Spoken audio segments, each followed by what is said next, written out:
This week on Writers, Inc. I mean, who knew that we were going to evolve society to this point where there's such antagonism and hatred of, the outgroup, whether we're, right wing or left wing, we absolutely despise and belittle the others, or whether we're, pro-vax or anti-vax or pro-ecological or anti. This is wall that we're not seeing beyond just now with the enemy on the other side. And I think a part of that is, as you say, it's to do with the fact that in late capitalism, if you like, it's very hard to distinguish yourself from everyone else. It's very easy to feel really average, right? We can all sit on our asses and get paid a certain amount of money and watch Netflix and play computer games and get stuff delivered by Amazon. And we're all kind of the same in that. So again, I think like apocalyptic beliefs and conspiracy theories come in then and give us a sense of being special. But it is hard in the modern world to not feel like you're just very, very average. J.K. Rowling was nearly homeless when she wrote the first Harry Potter book. Stephen King penned Carrie in a small desk wedged between a washer and dryer. James Patterson worked in advertising and famously crafted the Toys R Us theme song long before becoming an author. Join New York Times bestseller J.D. Barker and indie powerhouses Jay Thorne and Zach Bohannon as they pull back the curtain on some of the world's most prolific authors. Where did they start? What is their process? The biggest names in publishing all have origin stories. All have tips and secrets. What does it take to consistently top the bestseller lists and become a household name? Get your notepad out. School's in session. This is Writers, Inc. Hey, it's Christine Daigle here. It's JP Reinflush. Hey, and this is JD Barker, and welcome to Writers, Inc. So I feel like deja vu. We're at day 62 of the HarperCollins strike, so nothing there has changed. But we've got some new faces here. So everybody's heard from Christine before. JP, why don't you introduce yourself and tell people who you are? Yeah, I'm JP Reinflush, writer of things dark, strange, and queer. I'm an indie author. I love co-writing and community. Cool. And JP used to be my co-host on the Serial Fiction Show before I came over here. So happy to have him with us. Yes, so you guys nice going to relapse into serial fiction? No, we won't sing any Queen for you, I promise. We might. We might. I actually heard that. Like Christine sent me, I asked her for like a sample of what JP sounds like on the air, and the one she sends me is you singing Queen. That was like a goodbye. We had to have a little fun. The going one on that she could pick on me with, Yeah.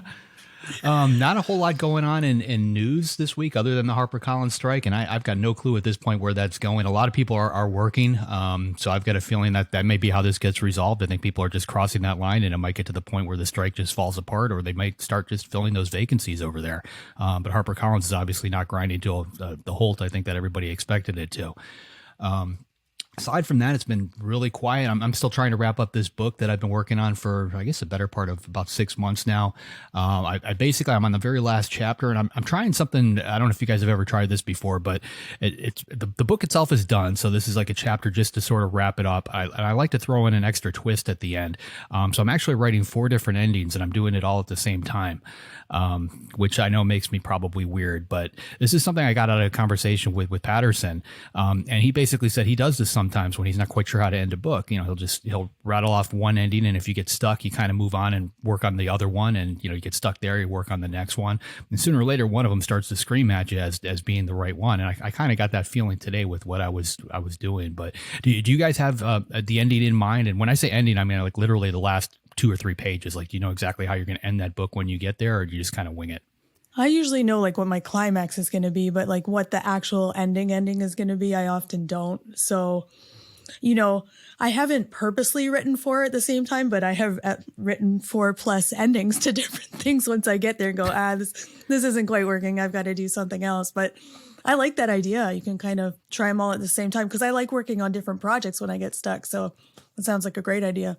I've honestly, I did that with Caller's Game, and I got pushed into it because I sent the book off to my beta readers, and they all weighed in, and they were fine with my original ending. And I sent it off to my agent, and she's like, "Oh, this ending's not going to work." So I started writing a new one for her, and then my film agent got back to me with the ending that I wrote for her, and he's like, "Well, this won't work. We won't be able to film it. It's too expensive." So I had to write another one based on that. So I ended up with 6 different endings for that particular book, and the final one was actually pretty close to what I originally had. And honestly, my biggest problem is, like the ending should be, kind of like tying everything up in a nice, neat little bow. If you're not doing a series, like this is a standalone book, so nothing really should continue on. But sometimes I just can't help myself. So I've got my list of, threads that I need to close up, characters I just need to, this person is doing this right now, this person's doing that. I try to nail all those things so there's no open questions anymore for the reader. But then I can't help but throw in one little twist, like something just to kind of grab their attention, on that very last page or right before it. I love the way that reads. I love it when I run into it as a reader. But at the same time, then I get these comments from readers thinking that it's going to be the series. It's going to be a series. It's going to continue. And I don't necessarily want to do that. So we'll see, but that's kind of where I'm at with it right now. Yeah, I like the idea of kind of bouncing ideas off of other people. So generally I'll have an idea as to what my endings look like. I might have a rough sketch of it, but that's really where like the whole co-writing and even just working with other authors. I mean, I bounce ideas off of Christine all the time towards an ending because I want to see what those emotional hits are from people that I trust. So that's why I'm really a big proponent on, making sure that I have a pretty strong author community that I can lean on. Do you use beta readers? Oh yeah, definitely. Those are kind of like, a little bit later down the line. By the time that I have that ending in mind, they pretty much, won't deviate much from where I'm at. So I'm curious if you do anything with those alternate endings that don't make it to the book. Do you use them for like reader bonuses or do you just chuck them? I've done that before. So with Fourth Monkey, I wrote what we call the Lost Chapter now, which is, do you guys know who Garth Brooks is? Yep. So this is probably digging back for a couple of years for some people. Garth Brooks was probably one of the biggest country singers out there. And he used to do this thing. He had two different songs where he actually had verses that they cut out, like that he had written, they recorded them. But in order to keep the link down for radio, they cut them out. And the only time you could actually hear those verses was in concert. And he swears to this day, that was one of the reasons why he had such a huge turnout at a lot of his shows. People would come to hear those alternate verses and because it was the only place you could get them. So I try to do that with this sort of thing. With Fourth Monkey, I basically have what I call the Lost Chapter. And it didn't need to be in the book. I mean, the book ended on a we note, but I felt like I wanted to just do one more thing. So I wrote that and it works, as part of the book. But other than that, like we pulled it out because of length and just kind of set it aside. Where those come in handy is when you start doing television and film, particularly TV. A lot of my projects right now, they're working on series, 8 episodes, 10 episodes, that kind of thing. And they want material that didn't make the book. They want something different. They don't want to film the book page per page because that's boring, especially for somebody may love the book, but that doesn't mean they're going to want to watch the exact same thing play out on TV. It's nice when it's different. So I keep all those things for that sort of thing. Yeah, one of my favorite book to series was The Magicians on Sci-Fi because they took the concept and it is a 100% different story. It's as if it's an alternate timeline. And I felt like it kept the heart of what that story told while still being its very own unique thing. And I think that that's like one of the coolest things to have seen done. Yeah, a current example of that is the Interview with the Vampire series that's airing right now based on Anne Rice's stuff. Mm-hmm. They basically kept the main story intact, maybe, if I had to guess, maybe 70% of it. But then they just took the characters and kind of ran off in a few different directions with them, which is nice. I'm getting ready to start Mayfair Witches probably tonight. I'm a huge Anne Rice fan. And I like it when they do that because, again, like who wants to watch something that, if you already know exactly what's coming up, it's entertaining, but, that's where I find myself looking at my phone and doing other stuff while I've got this thing playing out in front of me. Yeah, that makes sense. Cool. So, I've been busy this week. I just got my Ingram Spark proof today. They give you like a happy book birthday email, which is cool because I've never indie published before. This is my first time doing indie and wow, it's like running your own small business. I don't realize like how spoiled you are when you do a book with a traditional or small press. But yeah, and now I'm just doing ARC readers and things like that. So I am giving limited ARCs away. If anyone's a sci-fi fan, contacts in the show notes. How about you, JP? What have you been up to this week? Well, yesterday I just got my next shipment of book 2s, and I was actually running low on stock because I keep them in some of my local bookstores. So that's really nice to finally get those. But I totally get your feels for the indie world. It's I think I ordered them almost like a month and a half ago. So that was fun. But yeah, other than that, things have been going great. Lots of work on my 2 serials. I'm getting ready to relaunched the co-authored one with Jeff Elkins. It's called Nerds. It's really fun. So can't wait for that. Cool. So JD, who's up this week? This week we've got Ewan Morrison. Irving Welsh, he's the author of Trainspotting. He called Morrison one of the most provocative, intelligent, and original novelists working today. His latest novel is called How to Survive Everything, and he's going to tell us all about it. And I did confirm this was optioned for television about 2-3 weeks ago, so that's coming too. So here he is, Ewan Morrison. You have a new book, How to Survive Everything. It's a darkly comic thriller about a teenager abducted by her father who believes the world is ending.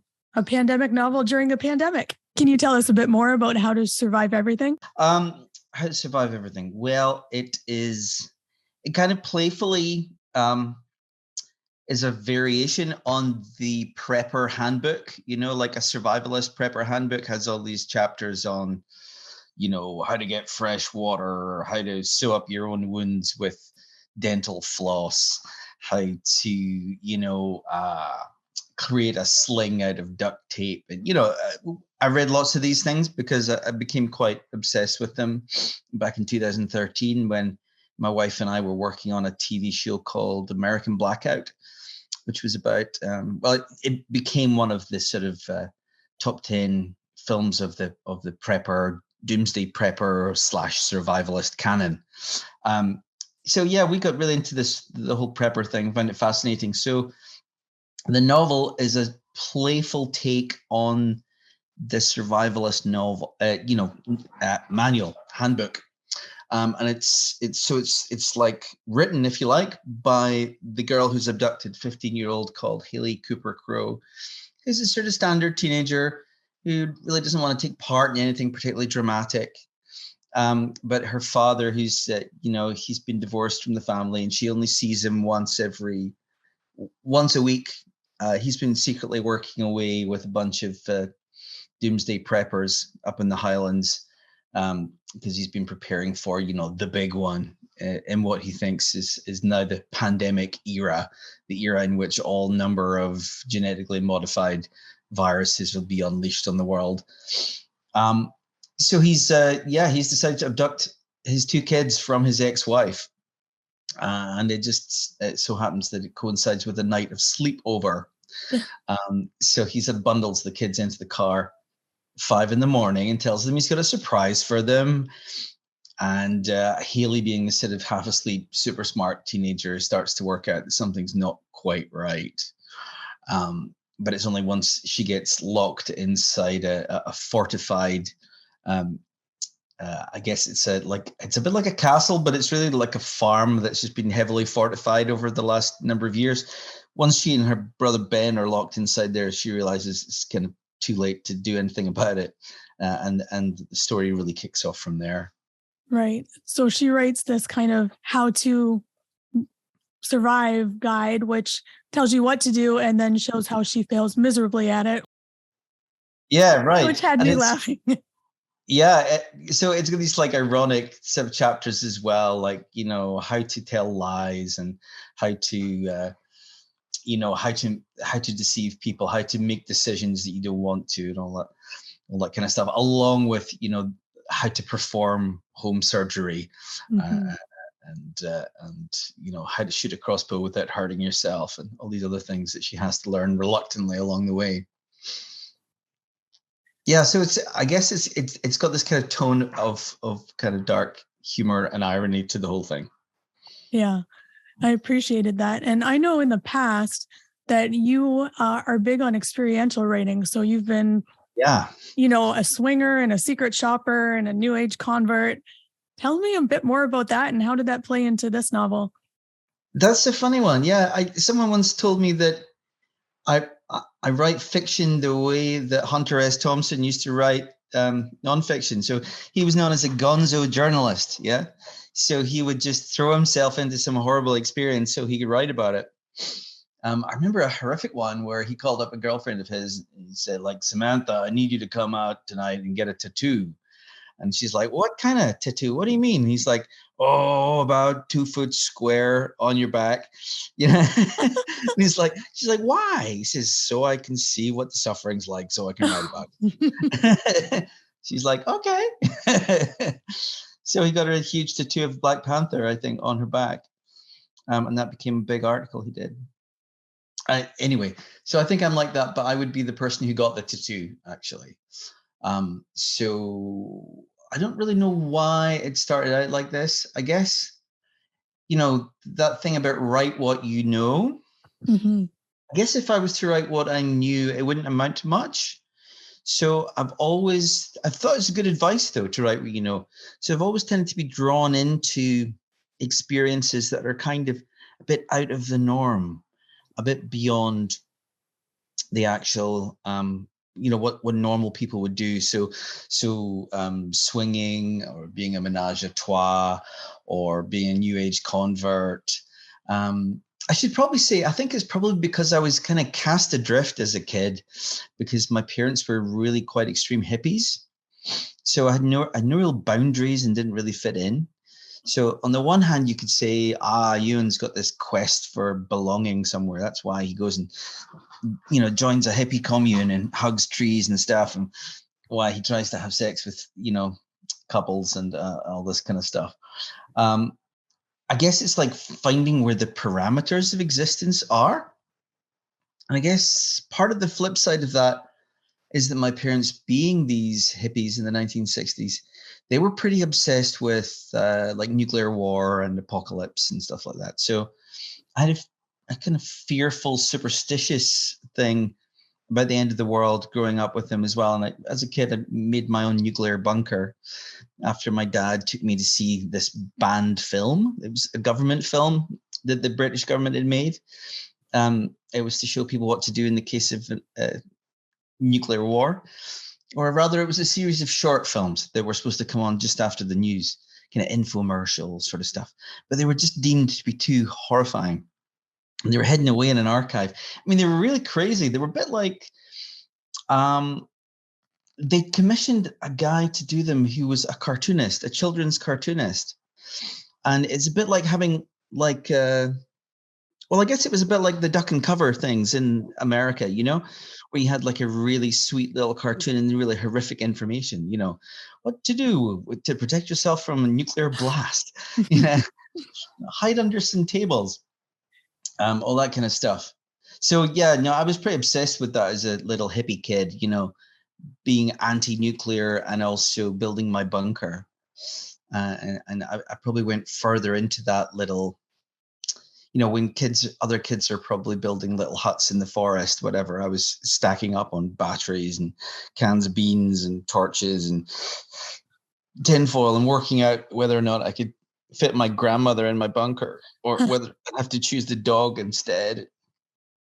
So, I guess this whole thing of experiential writing, I guess I was sort of thrown into it by having quite a rootless hippie childhood, not really fitting in anywhere, and then having to find the extremes, like having to find the boundaries of what people do. And I guess maybe there was a certain kind of crazy freedom involved in that as well, like, or maybe a foolish courage to go and try things out. But I mean, I've always been really drawn to, it might seem crazy, but I see a correspondence between swingers and terrorists and conspiracy theorists and doomsday preppers. They're all people who are sort of living on the edge. Mm-hmm.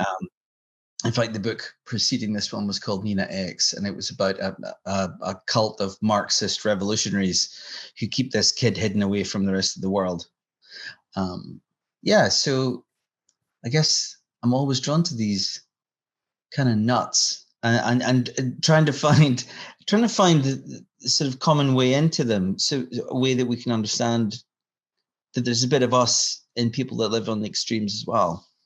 Yeah. And it's kind of interesting, it's people living on the edge in communities of people living on the edge, which is interesting because it's not just one person doing that. There's these whole kind of fringe communities. So I see that coming up, in your writing and your themes. You're talking about, how to be an individual versus what it's like not to be an individual, or what it's like to have no human agency, to have this epiphany about your powerlessness. I think in your book, you said we are just meat in motion.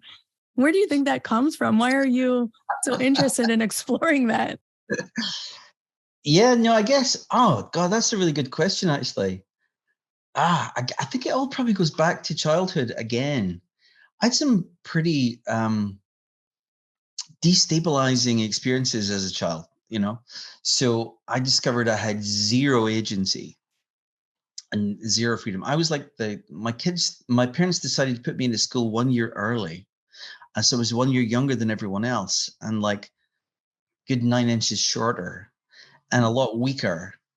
And, I went to school and, I had long hippie hair and sandals. And, the kids were I think we could say the kids were mean. Mm-hmm. And so the kids were mean for a good 5 years. And I developed a stammer, like I think you call it a stutter. Mm-hmm. Yeah. And I had a gendered slur that was used to people just knew me by that name. Right. So I was kind of like the runt, really. I mean, a kid, these days you would think that there's a kid in danger, but I guess I learned to be creative as a way to compensate for that.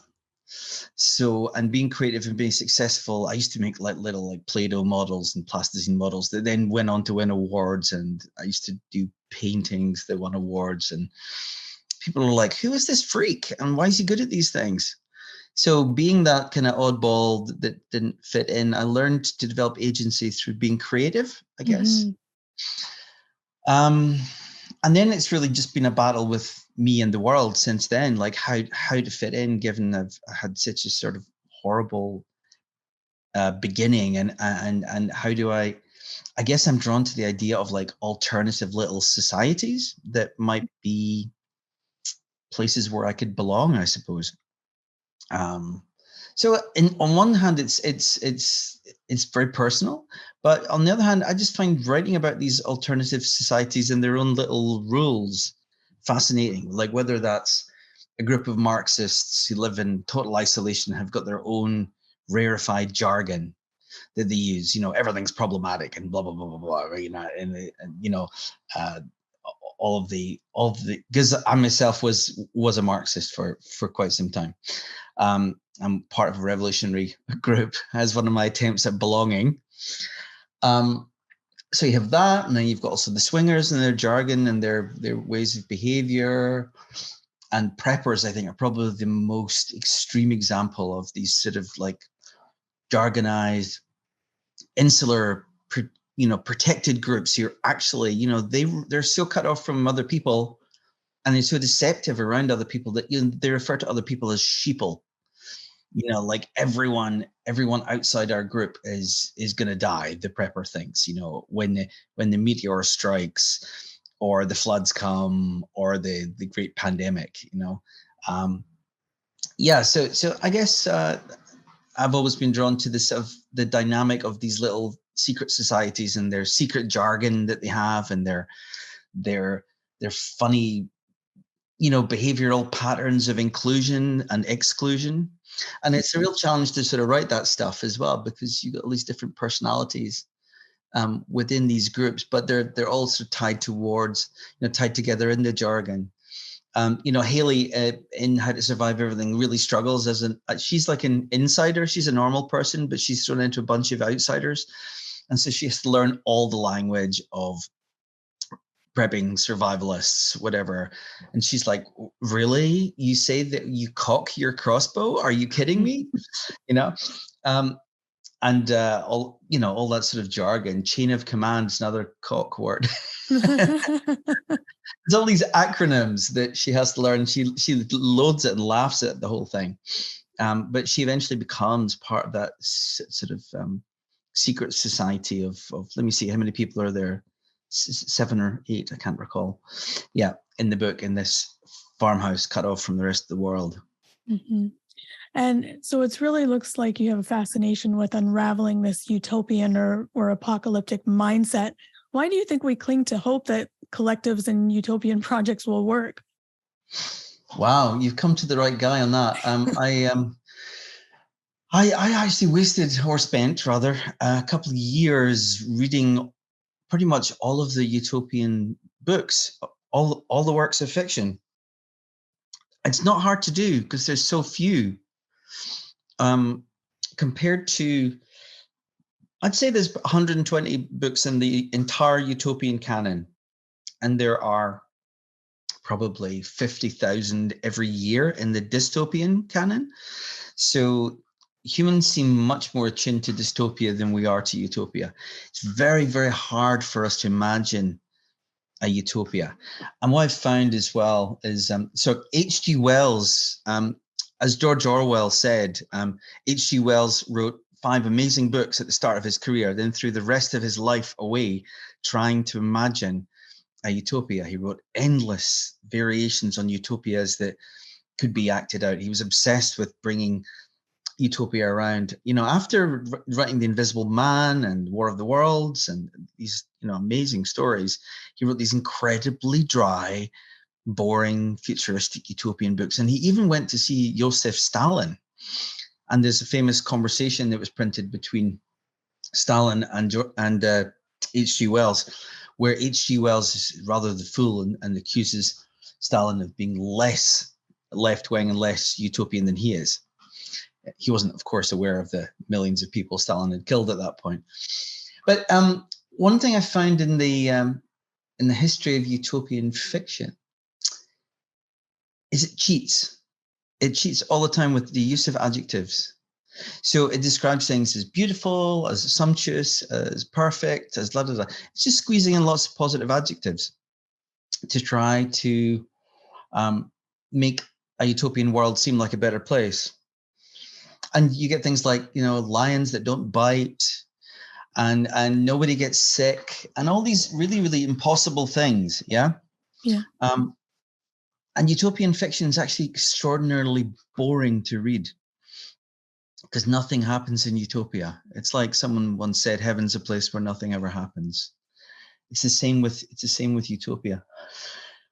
I think we're still drawn to the idea. I think we should probably give up the idea of utopia, because for sure, every time we try to make one, and I'm looking there in the 20th century, I can think of a couple off the top of my head. I mean, like Jonestown was, the Jim Jones massacre, that was seen as like a left-wing, third world utopia. They were going to create a brand new paradise in the jungles.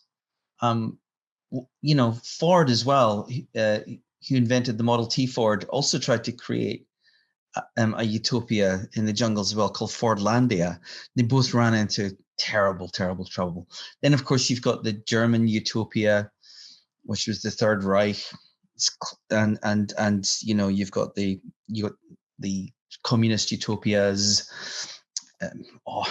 Many versions of that, all were genocidal and terrible. So we should probably I thought we kind of had, actually, in the 90s, we had kind of put utopia away in the 90s, yeah? And all that postmodern theory. Yeah. We were like, we're not going to buy into these grand narratives of human perfection, and but they started creeping back in again.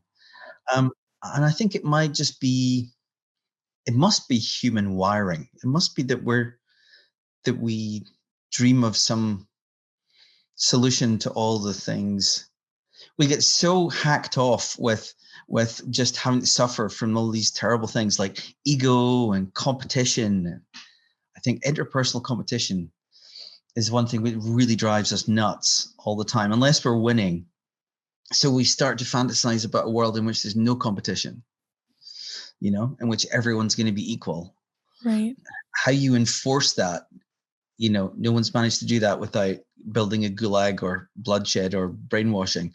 But right. I think we just come back to it. I mean, I was raised by utopian parents, and it kind of taught me at an early age that, utopia just doesn't work out, guys.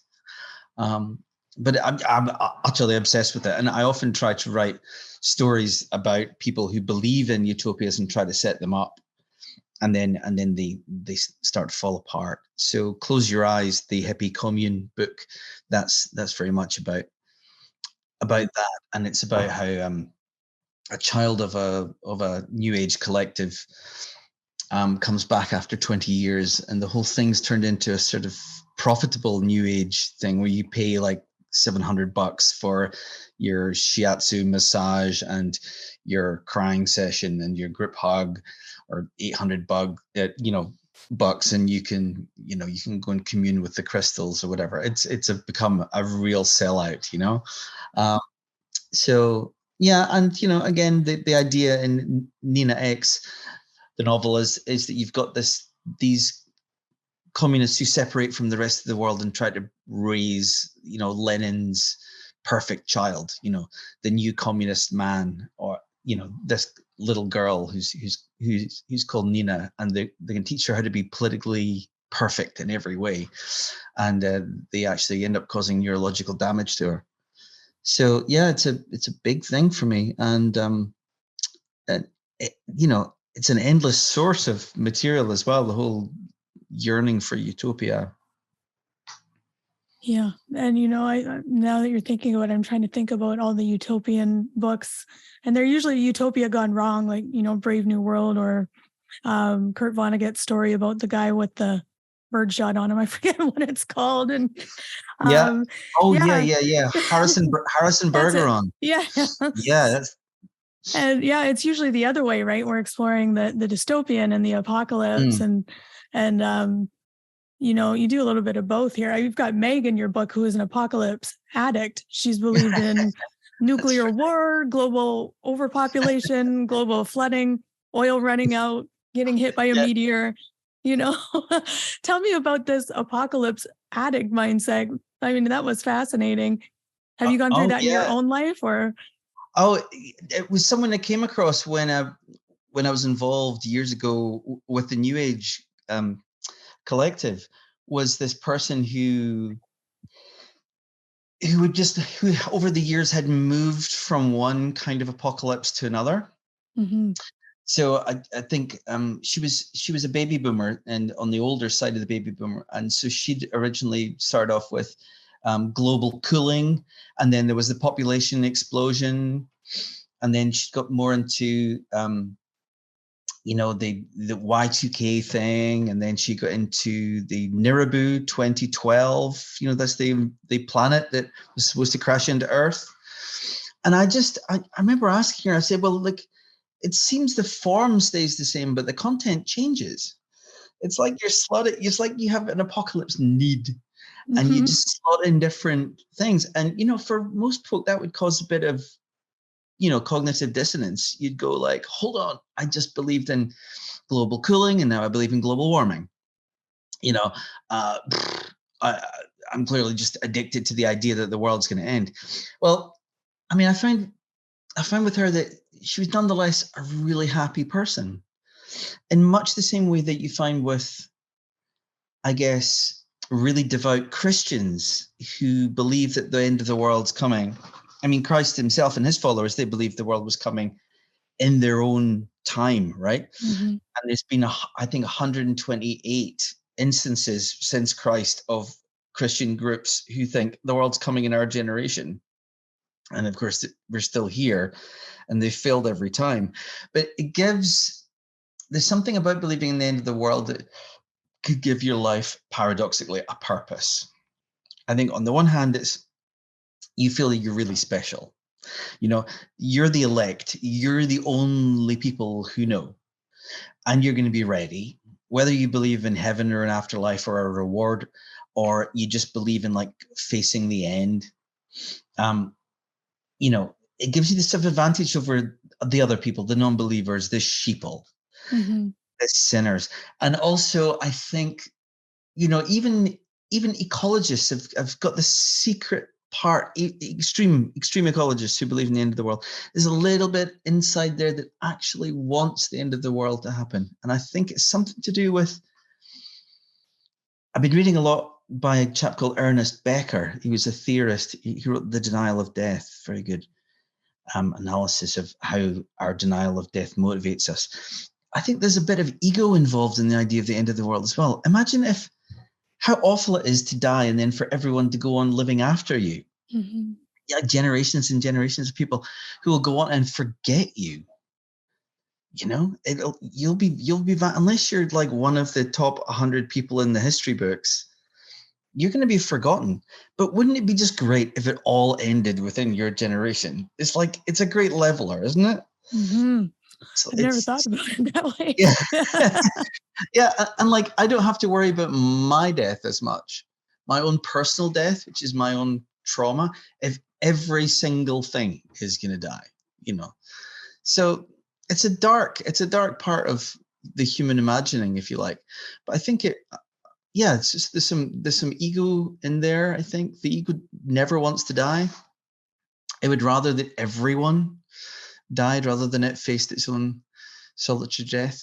And I think there's this special status that you get when you're a believer in the end. I think it's mostly those two things. Yeah. Kind of that individual. I guess everyone wants to be an individual in a world where none of us are really individuals. Oh no, that's so true. That's such a huge problem for us just now.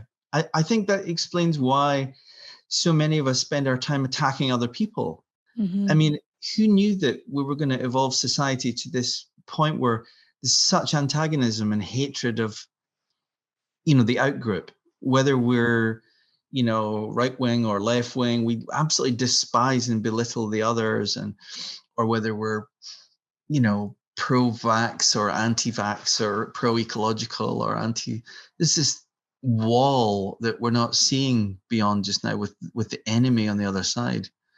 And I think a part of that is, as you say, it's to do with the fact that in late capitalism, if you like, it's very hard to distinguish yourself from everyone else. It's very easy to feel really average, right? I mean, we can all sit on our asses and get paid a certain amount of money and watch Netflix and play computer games and get stuff delivered by Amazon. And we're all kind of the same in that.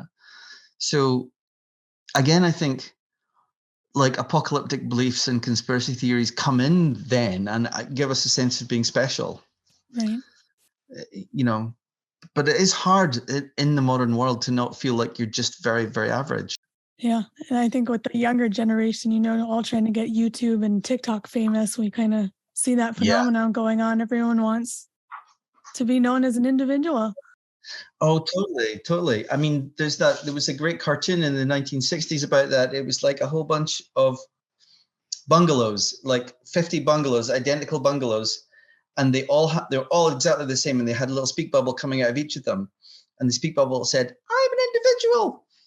So like every single one of them was an individual. There's also that Monty Python joke in The Life of Brian as well, where Brian says, you know, think for yourselves, don't follow me. You're all individuals. And there's quiet in the huge crowd that's gathered, and one person goes, "I'm not." Yeah. I love that. So, assuming that the world is not going to end in our lifetime and things are going to go on, I have one final question. Okay. If you could offer a piece of advice to new and aspiring authors, what would you say? Oh, I think it is to get away from this idea that writing is typing. So I guess now it was a wonderful review that Truman Capote once wrote. I can't remember. It was a very famous book he reviewed, and he said, "This isn't writing, this is typing." And I think a lot of the advice young people get is just write and write and write and write and develop a schedule and get up at 7 a.m, work till blah, blah, blah, blah, blah. And to me, that all seems a bit like factory work. It all seems a bit like, I mean, I guess the thing is to see each book as a project, you know, rather than seeing that you're putting in the hours turning up at the factory of you, right?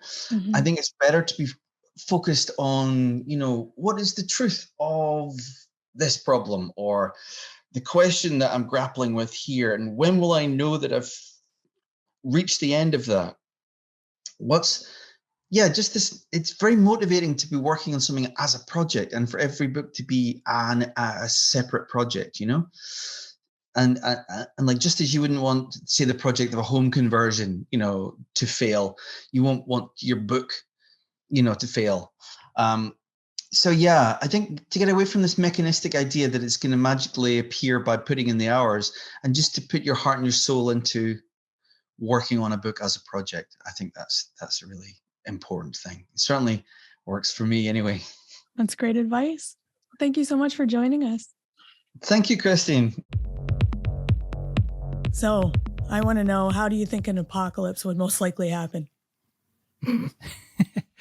It's funny. Like, the one thought that he actually threw out there about that got me is like, in the ideal apocalypse, in your personal ideal apocalypse, would you rather everybody is gone, like the entire planet is just wiped clean, or would you rather be one of, the handful in this little pocket of survivors?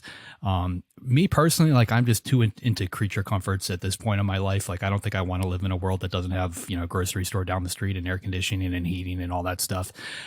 So I think I would rather go in that initial blast. I'm literally a half mile away from a naval base, so I'm pretty sure that if it's a man-made apocalypse, I'm probably not going to see much more than a big flash. But what about you guys? I'm like you. I'm not into that. I want to do this survivalist mindset. Like, I know some people find that really exciting, but I'm like, no, just take me out quick so I don't know what happens. And I'm like, I am totally fine with that. I don't want to do any prepping or surviving. I like my grocery store. That's insane to me. I would honestly be living my best life in the woods, with some house that no one can find. I would definitely become like that little forest cottage witch that no one ever goes to because they're afraid they're going to get murdered and stories will be made of me. That's what will happen. Awesome. But yeah, Ewan was like a super interesting guy. We just, chatted like we were old friends immediately. And I really thought it was interesting how he talked about deliberately engaging in these wild experiences so he could write about them. Have you ever done anything like that deliberately? I've had a lot of wild experiences. I've jumped out of airplanes. I've been shot. I've been stabbed. I should probably explain what happened there. When I was a kid, our house was in the middle of a forest. My dad literally bought a forest and built our house in the middle of it. A lot of people would go out into that forest and they would go deer hunting. So I was playing with my friends. I think I was about 7 years old, 7.5 or so. And somebody took a shot at me thinking I was a deer. Luckily, they hit the tree like right next to me, and then the ricochet caught the back of my leg because it was it basically, I've got a nice little scar from that. I was stabbed delivering pizzas, of all things. I used to deliver pizzas in Fort Lauderdale. And I learned, like, first of all, pizza delivery is an awesome job. If you've never actually done it, you should, because you get to just hang out in your car and you're basically your own boss. But the first time I did it, I worked on Fort Lauderdale Beach, and the tips were insane because everybody's on vacation and they're just throwing money around left and right. And then I moved to another store, which was in like the worst part of Fort Lauderdale, literally in the middle of the hood. I was delivering to drug dealers on street corners. But the thing is, drug dealers also tip very well. They will give you $50, $100 or whatever for bringing a pie to their particular corner because nobody else will go there. But one day I was returning from one of those deliveries. I was at the back door of the Pizza Hut keying in my little code to get inside, and some kid pulled a knife on me and tried to mug me. And he was like maybe 12 years old. Like, he was a tiny little kid, and I almost laughed at him. And like just before I laughed, I realized that his knife was sticking out of my arm. Like, he had literally just stabbed me in the arm and I didn't even realize it. So I've got a scar from that one too. I used to jump out of airplanes all the time. Lots of fun stuff, but I've never actually used any of that in a book. And frankly, that just sounds dangerous, and I don't have a whole lot of time. So like, I just Google. I just jump on Google. Mm-hmm. It's easier. You don't need insurance for that. Yeah, definitely have not had some of those experiences, but I think that there is a level of making sure that you're pushed outside of your comfort zone. And I think that regardless of what that experience is, it's the feeling as to what those experiences and how you can relate to other people's stories based off of the experiences that you've had. So maybe I don't need to, become a swinger and a secret shopper at a New Age convert, but I can relate somewhat to some of those experiences based off of the things that I've experienced. Yeah. I used to be an adrenaline junkie when I was younger. Not now. I did the plane jump and like some of those things. But, the one thing I've never done is shot a real gun. Like, I've shot paintball guns and BB guns. I've never shot a real gun. And I'm always like, that's something I'm going to do. So if anyone wants to take me to a gun range, let me know. You need to come to my house. My stepdad was an avid hunter, and he swore, like, from a home protection standpoint, you always had to have a gun within 6 feet of wherever you were. It didn't do you any good, because a lot of people have the handgun in their nightstand upstairs or whatever, and like, if somebody breaks into your house, you're not going to have time to go and get it. And I never really took that seriously until I got a concealed weapons permit, and in Florida where I got it, you have to take some classes for that. And two of the people that were in my particular class, there were 8 of us. They were the victims of home invasions, and that's why they were getting them. Somebody literally busted through their door, held them captive, and stole their stuff. So they were getting guns. So the moral of the story is, if you come to visit me within 6 feet of anywhere where you're standing, there's most likely a weapon hidden away somewhere. Firing a gun is fun, but they're loud. Yeah, they are. Make sure you clean them when you're all done. Yeah, I know my husband went, I think, last year, and he was shocked about how loud some of those guns were. So is there anything else that struck you, JD, about what Ewan had to say? He brought up the stuff about living in a utopia and how few books there are about that. And honestly, like that's probably true, because who wants to really read about a perfect world? And I honestly don't think I would want to live in one. I think humans thrive, based on challenges and problems put in front of them. And if you take all that away and we're literally just lounging around, just enjoying, every second of our life, I think we're going to get lazy, and we're probably going to die a lot sooner. That we tend to thrive under, when there's a good challenge in front of us. So he brought that up there. I thought it was a cool comment, because I've just never thought about it before. Yeah, I agree with that. And I'm like, yeah, I bet utopian fiction would be very boring. But yeah, I agree. I like a challenge, just not a survivalist challenge. What about you, JP? Anything that struck you? I really liked the themes with, being an individual versus what it's like to not be an individual. I think you had said that he had said, we're just meat in motion. I thought that was really striking to think about how to write themes surrounding those kind of concepts of individuality and what that means. Yeah, I think it was really interesting that he talked about exploring being an individual versus belonging, and how those things kind of intersect and diverge. So that was pretty cool. Yeah. Also, the butt and chair thing, that's been my philosophy. I think, Stephen Pressfield is always like, get your butt in the chair. And I've heard that advice from a lot of other authors, but I thought his take on, don't think of it as a factory button chair. Think of it as a project. I thought that was really interesting. Did you have any thoughts on that? I mean, for me personally, there's a lot of times where I'll write myself in a corner and I kind of walk away, and, like I go on a run every day, almost 5 miles, just so I can think about what I'm going to write the next day. And a lot of times I don't solve it. And, during all that, and, I keep thinking about it. I don't come up with a solution. And then the second I sit down at my desk, I start typing, and bam, there it is. It just sort of happens. And, I've gone weekends just stressing about it. Like, I don't know what I'm going to do next. Where's this character going to go? This is, I'm not sure. But then the second I sit down and actually do the work, that goes away. And that could be why I try to write almost every day too. I think, and you get better at it. The thing that I had mentioned also, at the beginning of all this about working on multiple endings at the same time, I've done that to solve problems. That's one of the reasons a lot of my books have multiple point of views. If I get hung up on one particular POV, I'll just, jump over to this character for a little bit and tell their story. And then, sooner or later I figure out whatever was going to happen with the other one, and I can bounce back and kind of keep going with the book.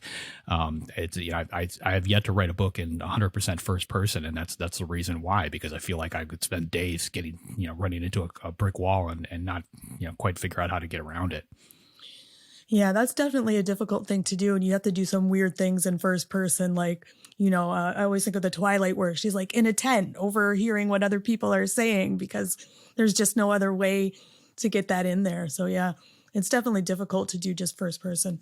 Yeah. And on the topic of, butt and chair, putting in the hours versus the project, I think it's really difficult for a lot of people who are still in or coming out of that, 9-to-5 mindset to really look at writing as a form of like a project, and like breaking it down into those pieces where, yes, if I have a 9-to-5 job, yes, I do have certain times that I work, that I write, that I approach writing, but during that set chunk of time to look at it as if it is a project, as if I'm working on getting that first draft done. I'm not just here for 2 hours to type down words, but I actually have an end goal in mind.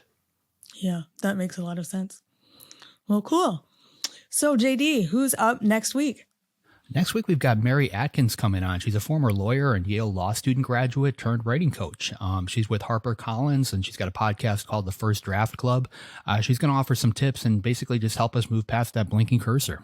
Yeah, sounds great. If you'd like to be notified as soon as new episodes publish, make sure you go to writersincpodcast.com and sign up now. We'll see you next episode, and have a great week of writing. Thanks for listening to this episode of Writers Inc. Access the show notes and leave a comment at writersincpodcast.com.